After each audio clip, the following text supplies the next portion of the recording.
Hello students, welcome to my channel doctor Jyoti physics lecture. आज का मेरा टॉपिक क्या है? वेव फंक्शन जो है क्वांटम मैकेनिक्स में। ये बीएससी फाइनल ईयर में भी क्वांटम मैकेनिक्स आती है, इसमें सेकेंड यूनिट में ये टॉपिक है।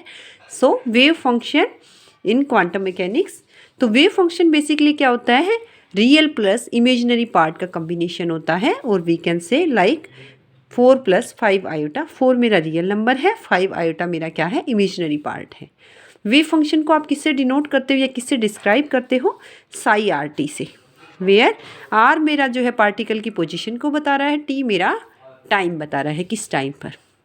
इट प्रोवाइड से मैंने वर्ड्स में लिखा है, it provides a complete quantum mechanical description of the behaviour of a particle of mass m with potential energy v at position r at time t। जब मेरे पार्टिकल की position r है, वो t टाइम है, और उसकी potential energy क्या थी? v थी। उसका मास मेरा m था। तो उस टाइम पे उस पार्टिकल का क्या बिहेवियर था क्वांटम मैकेनिकली, वो किससे पता चल रहा है हमें? वेव फंक्शन से। ओके।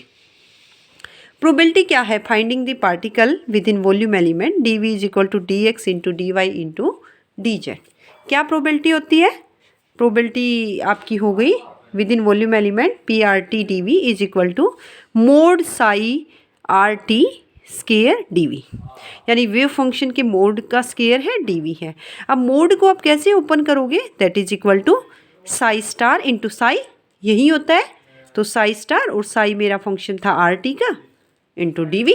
ओके, यहाँ से साई स्टार RT मेरा क्या हुआ? Complex conjugate of Sai RT।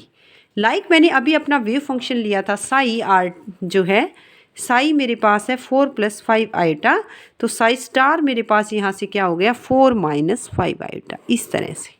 Okay,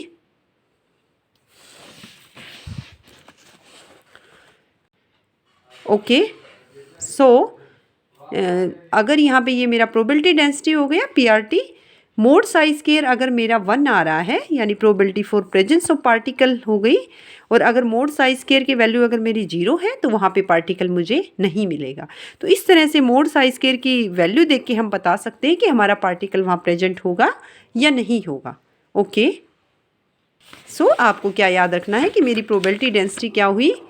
mode Sai RT square, that is ours probability density.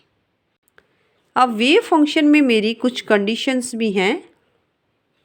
कौन कौन सी कंडीशन होनी चाहिए? Sai must be finite everywhere, Sai की जो वैल्यू आए वो कुछ फाइनाइट हो। सेकंड क्या है? Sai must be single valued and each and every point. इसको ध्यान से समझिए, स्पेस के अंदर हर पॉइंट पे साई की एक ही वैल्यू होनी चाहिए। अगर मेरे पास साई की जो है मल्टीपल वैल्यू हो गई, तो क्या हो जाएगा? अगर लाइक साई की मोर देन 1 वैल्यू है, तो probability of finding the particle वहाँ पे क्या हो जाएगी? साई की लाइक 2 वैल्यूज़ हैं, तो प्रोबेबिलिटी भी 2 वैल्यूज़ देगा। अगर प्रोबेबिलिटी ज़्यादा हो गई, वो तो एक्सेप्टेबल नहीं है, प्रोबेबिलिटी तो उसकी एक ही होगी ना। ओके, तो इस तरह से साई की क्या होनी चाहिए? Only 1 value. और यहाँ से अगर मेरा साई जो है फाइनाइट ना हो के इनफाइनाइट हो, तो प्रोबेबिलिटी भी क्या हो गई? इनफाइनाइट, यानी पोजीशन में उसके मिलने की इनफाइनाइट हो गई, जो कि अनसर्टेनिटी प्रिंसिपल को वोलेट करेगा। ओके, इसी तरह से है नेक्स्ट पॉइंट मेरा, साई नॉर्मलाइजेबल होना चाहिए।